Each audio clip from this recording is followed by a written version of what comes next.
To get this mouse pointer, click on the Windows key on your keyboard or the Start key here and come over to Microsoft Store. Search for Microsoft Power Toys and this one. You're going to click on Install and would open after installation. Let's expand this bar and let's scroll down to search for mouse highlighter. Let's click this arrow here. I want the mouse highlighter to activate automatically when I start up my PC, so I'll check that on.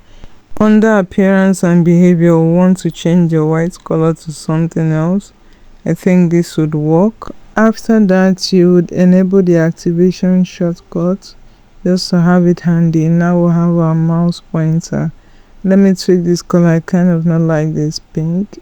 I like this color now. You may also want to adjust the radius of your circle.